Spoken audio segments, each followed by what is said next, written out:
우리나라 한국 여성의 유방암 증가율이 세계 1위라고 합니다. 20에서 39세 젊은 유방암 환자 수가 폭발적으로 증가하고 있다는 게 사실 굉장히 무섭습니다. 서양에 비해서 20, 30대 젊은 여성의 발병률이 거의 한 3배 이상 높은 것으로 파악되고 있습니다. 아니, 우리나라에서 이렇게 유방암이 폭증하는 이유가 무엇일까요? 폭발적으로 증가하는 이유를 제대로 알아보려면 유방암의 원인에 숨어있는 진짜 원인을 우리가 잘 파악할 필요가 있습니다. 유방암의 발생 원인, 유전, 연령, 출산, 수유 경험, 방사선 노출, 음주, 환경호르몬, 음식물, 많은 요소가 위험 요인으로 지목되고 있지만 우리가 따져볼 몇 가지 중요한 원인이 있습니다.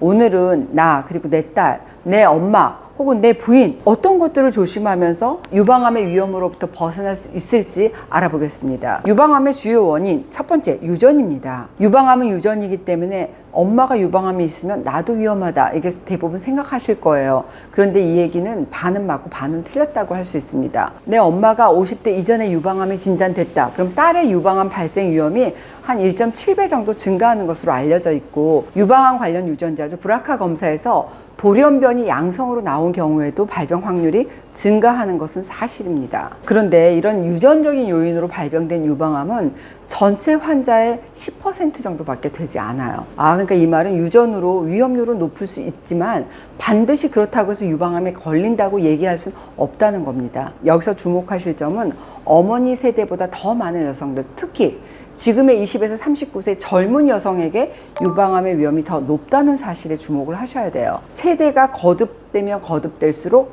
발병 위험이 폭발적으로 증가한다는 것은 이건 유전의 문제를 넘어서 환경적인 요인의 문제까지 우리가 살펴봐야 한다는 의미가 되겠습니다. 두 번째, 여성 호르몬입니다. 대표적인 여성 호르몬으로 알려진 에스트로겐, 널리 알려진 유방암의 위험 인자입니다. 생리하는 기간이 길면 길수록 유방암의 위험도 높아지는 것으로 알려져 있습니다. 내가 초경을 일찍 하고 폐경이 늦었다, 여성 호르몬인 에스트로겐에 노출되는 기간이 길어졌다는 얘기죠. 그만큼 유방암의 발병 확률이 높아질 수 있다는 얘기입니다. 또 늦게 출산했어, 아니면 내가 출산한 경험이 없어, 모유 수유 기간이 내가 짧았어, 폐경되고 나서 호르몬 대체 치료를 받은 경험이 있어, 이런 경우에도 여성 호르몬에 대한 노출 기간이 길어져서 유방암 발생 위험이 증가하게 됩니다. 이 여성 건강 전문가들이 유방암을 비롯한 여성 호르몬으로 인한 여성 질환의 문제다 이렇게 지적한 것은 바로 에스트로겐하고 비슷한 역할을 하는 내분비 교란 물질, 흔히 우리가 환경 호르몬이다 이렇게 얘기를 하잖아요. 바로 이겁니다. 일상 속에서 우리가 노출된 여러 화학 물질 중에서 우리 인체의 내인성 호르몬의 유사체 노릇을 한다든지 그런 것으로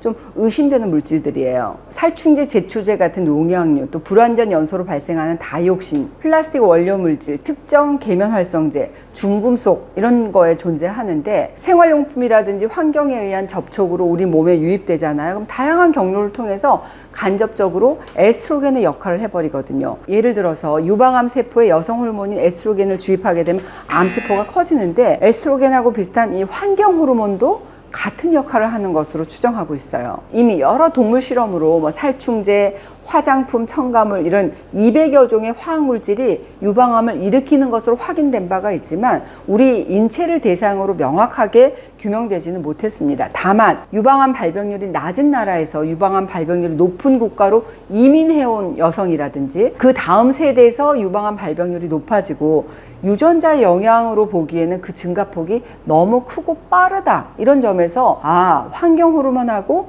유방암의 상관관계를 추측해 볼 수 있을 뿐입니다. 일상생활에서 흔한 환경 호르몬, 음료나 물이 담겨져 있는 플라스틱 페트병, 이게 햇빛에 노출되잖아요. 환경 호르몬이 발생하는 것으로 알려져 있어요. 음료나 생수 제품이 실외에 이 햇빛에 노출된 채로 보관되잖아요. 페트병 표면에 직사광선이 닿아서 환경 호르몬을 만들어내고 우리는 그 환경 호르몬 물질이 녹아있는 물, 음료수를 마시게 된다는 거죠. 특히 여름에 직사광선에 노출시킨 상태로 장기간 보관하면서 파는 페트병에 들어있는 생수나 음료는 좀 가급적이면 피하시는 게 좋습니다. 음식을 담는 일회용기의 플라스틱도 열, 그리고 직사광선하고 닿잖아요. 그럼 환경 호르몬이 만들어질 수 있어요. 그 용기에 담긴 음식을 우리가 먹잖아요. 그럼 환경 호르몬이 체내로 들어올 수 있다는 말입니다. 특히 일회용기 그대로 전자레인지 이용한다든지 냉장고에 그냥 보관하는 그런 습관은 우리가 환경 호르몬을 더 많이 먹게 되는 건강에는 아주 좋지 않은 습관이라고 할 수 있어요. 음식은 가급적 일회용 플라스틱이 아니라 다회용 세라믹, 스테인리스,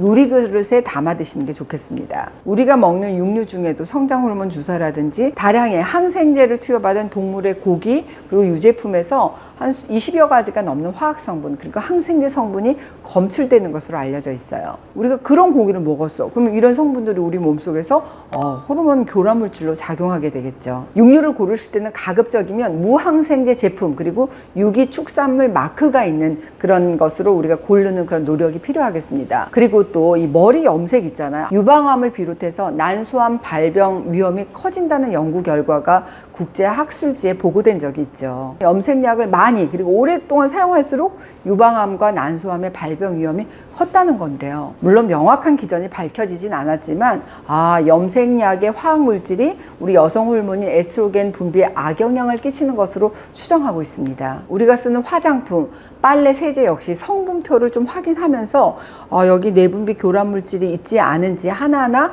체크해 보려는 노력이 필요할 것 같아요. 세 번째, 비만입니다. 우리가 살찐다는 것은 지방세포가 늘어나는 것을 말하죠. 지방세포, 에스트로겐을 만들어내요. 아디포사이토카인의 발현을 증가시켜서 인슐린 저항성 유발에 기여합니다. 그러니까 쉽게 얘기를 하면 에스트로겐은 많이 생기고 인슐린은 갈수록 적어져서 나중에는 인슐린 분비 명령이 떨어져도 필요한 만큼 딱 맞춰서 분비가 잘 안 된다는 얘기가 되죠. 지방세포가 늘어난다는 것만으로 생기는 일이잖아요. 비만을 겪는 대부분의 여성은 에스트로겐 우세증을 동반합니다. 이미 에스트로겐 우세증에 대해서는 제가 채널H에서 강의 드린 바가 있어요. H 자궁근종 이렇게 검색하시면 자세히 알 수가 있어요. 간단히 설명을 드리면 생리전 증후군이 있어, 난 심한 생리통이 있어, 생리주기가 불규칙해, 자궁근종, 우울증 이런 많은 여성들을 괴롭히는 증상의 근본 원인이기도 한 에스트로겐 우세증은 말 그대로 에스트로겐 우세, 에스트로겐 정상인 수치보다 더 높아져서 프로게스테론 같은 다른 여성 호르몬보다 더 우세한 상황이구나 생각하시면 돼요. 그러니까 호르몬 밸런스가 깨진 상태이기 때문에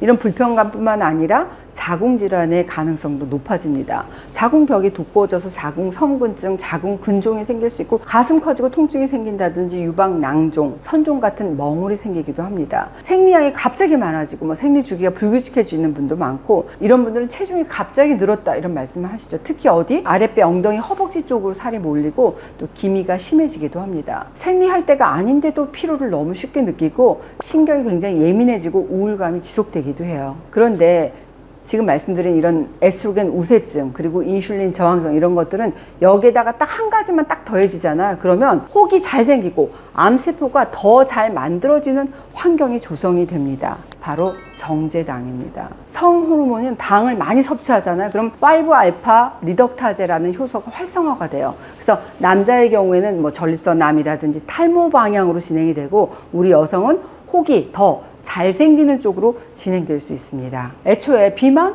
정제 탄수화물로 오기 쉬운 만큼 에스트로겐 우세증, 인슐린 저항, 정제 탄수화물 요 세 가지의 조합은 비만 전부터 진행되어 왔고 그 결과가 살찌는 것일 수 있습니다. 그래서 우리 여성들은 정제당을 경계하셔야 돼요.